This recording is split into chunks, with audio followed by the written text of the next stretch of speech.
seçebildim. Güzellerden bir güzeli seçebildim. Nəğmə olub ürəyinə köçebildim. Endi bana qoxdu zilə cavanlığım, kaş geriyə dönə bilə cavanlığım. İllər boyu bir həsrəti yada saldım. İllər boyu yada düşür bir həsrətim. Ürəyimdə çiçək açır məhəbbətim. O gözlərin içində kaş ölüm itin. Hara getdi elə belə cavanlığım. Kaş geriyə dönə bilə cavanlığım. Kaş geriyə dönə bilə cavanlığım.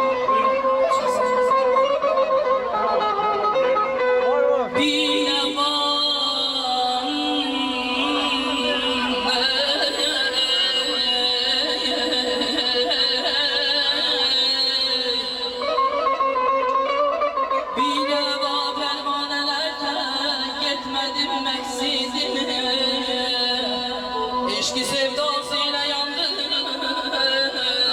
bu şirin canım.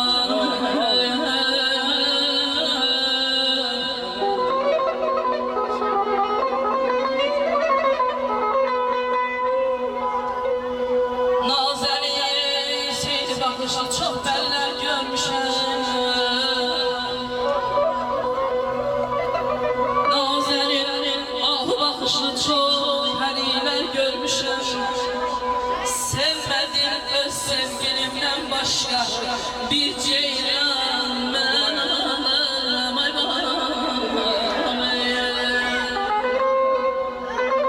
Taleyimin en ışıklı hayatıdır.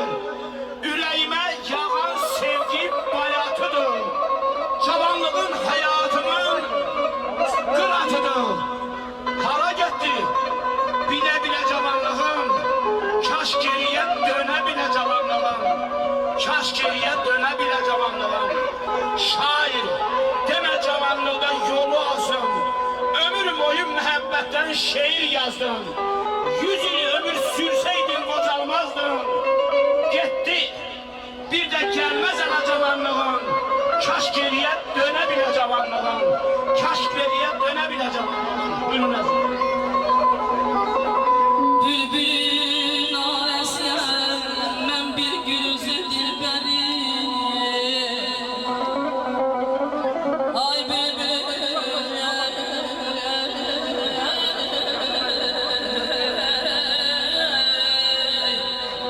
bülbülün arasına ben bir gülüzü dilberi. Neylem her dağla özür göçeyse.